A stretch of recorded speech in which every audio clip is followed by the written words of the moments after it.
کس چینل سے تعلق ہے؟ جی ٹھیک ہے. یہ جو پہلا سوال ہے آپ کا بڑا پرٹیننٹ ہے.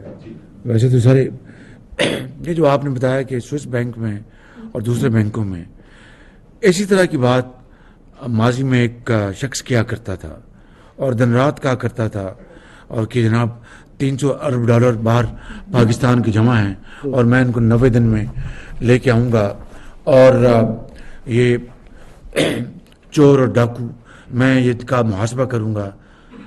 کاش یہ سوال آپ 3.5-4 سال میں ان سے کرتے. البتہ یہ ضرور ہے، دیکھیں البتہ یہ ضرور ہے کہ یہ نظام ہے قدرت کا. وہ انگریزی میں کہتے ہیں کہ what goes around comes around. اب وہ جو ووٹن کرکٹ کلب میں ایک رفائی ادارے کے لیے پیسہ جمع کیا گیا تھا وہ انہوں نے اپنی جیبوں میں ڈال لیا. دیکھیے کہ جو شخص یہ باتیں دن رات کرتا تھا ایک ناخدا بن کے کہ میں 300 ارب ڈالر لے کے آؤں گا اور 90 دن میں لے کے آؤں گا، کرپشن ختم کر دوں گا، وہ خود رنگے ہاتھوں پکڑا گیا. صرف یہی نہیں وہ جو گھڑی تھی میں آپ کو آج مزید اس میں اضافہ کرنا چاہتا ہوں. میں بات پرانی دہرا نہیں رہا، اس میں اضافہ کر رہا ہوں کہ وہ جو گھڑی تھی جو خانہ کعبہ کے ماڈل کی، اس کو جس بے دردی سے اس کو بیچا گیا، میں سمجھتا ہوں کہ کروڑوں پاکستانیوں کی اس نے توہین کی. خالی اس حوالے سے نہیں کہ ایک انتہائی برادر ملک کے سربراہ نے وہ گھڑی بڑے شوق سے دی تھی، وہ اس وزیر اعظم کو نہیں دی تھی، وہ پاکستان کے 22 کروڑ عوام کی تعظیم عزت کی خاطر دی گئی تھی. اس کے اوپر کوئی حق نہیں تھا.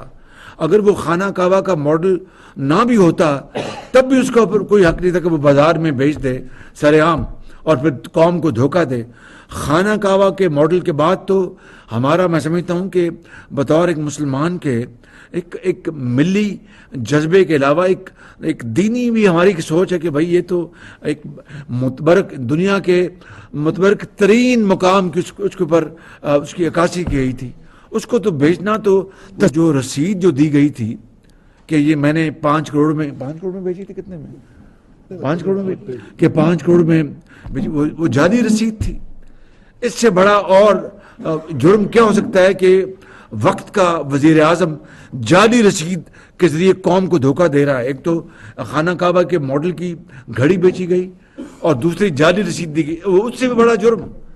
تو میری آپ سے مؤدبانہ گزارش ہے کہ یہ توپوں کا رخ اب آپ ادھر موڑ. تو الحمدللہ یہ سن لیں 8 سال سے مؤخر جو اپنا اور بالکل وہ ڈسٹ بن میں وہ منصوبہ ڈال دیا گیا تھا گوادر کے عوام کے لیے بجلی کا، وہ کل بجلی وہاں پر آ چکی ہے اور گوادر شہر میں اب بجلی کی کوئی کمی نہیں ہوگی اللہ تعالیٰ کے فضل و کرم سے.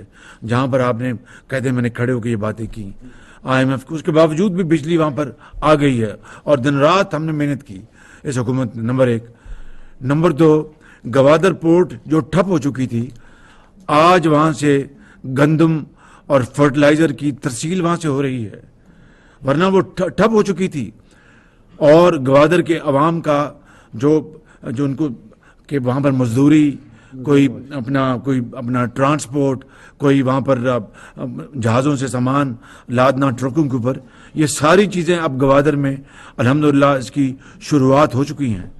نمبر 3، آپ کو پتہ ہے گوادر پورٹ کے اوپر اتنی بے رخی کی گئی ماضی کی حکومت میں، اس کی ڈریجنگ نہیں ہوئی، جس سے کہ وہاں پر جو بڑے جہاز تھے آنا وہ نہیں آ سکتے تھے، کچھ کی جو ڈیپتھ تھی وہ کم ہو گئی. آج الحمدللہ وہاں پر ڈریجنگ شروع ہے تاکہ بڑے جہاز وہاں پر آئے جا سکیں. تو IMF کا اپنا ایک ہے، لیکن انشاءاللہ جو ہماری مقدور میں ہے، ہماری ہمت ہے، وہ انشاءاللہ ہم یہ کام کرتے رہیں گے. جی نیکسٹ سوال. جو آج میں نے آپ کے سامنے پیش کیا ہے یہ ہماری حکومت، پوری حکومت شامل ہے اس میں بھائی. جی اگلی بات آپ بتا دیں. جو آفیسرز کے اوپر آبلیگیٹری جو ہے صرف اس پہ وہ جا سکیں گے. یہ جو تفصیل وزیر اعظم صاحب نے آپ کو شیئر کی ہے اس کے اوپر نہ تو کوئی فارن مشن میں کوئی کٹ ہے، نہ ہی اس کے کوئی اخراجات میں کوئی کمی کی جا رہی ہے. تو وہ میرا خیال ہے کوئی کنفیوژن ہے, کچھ نیوز چھپی ہیں جو کہ اس کے برعکس کچھ چینجز ہیں جو آج آپ کو تفصیل وزیر اعظم نے شیئر کی جو کابینہ نے منظور کی ہے. تو یہ تو ویسے ایجنڈے میں بھی نہیں تھا. مجھے نہیں سمجھ آئی کہ وہ چیزیں کیسے یا کیسے پرسیو کی گئی ہیں. وہ ہے ہی نہیں ہے کوئی ایسی بات. صاحب جی. اور آج میں یہ کہہ سکتا ہوں کہ ہماری ایک آنریبل منسٹر نے یہ بات بتائی کہ اور یہ بات اس کو اپنا شعوری طور پر آگے پھیلانے میں کوئی حرج نہیں ہے. یہ اچھی بات ہے. قوم کو اس کو پتہ چلنا چاہیے کہ جو فارن منسٹر ہیں, انہی کی پارٹی کے ایک منسٹر نے آج بتایا کابینہ میں کہ فارن منسٹر اپنے اخراجات خود برداشت کرتے ہیں.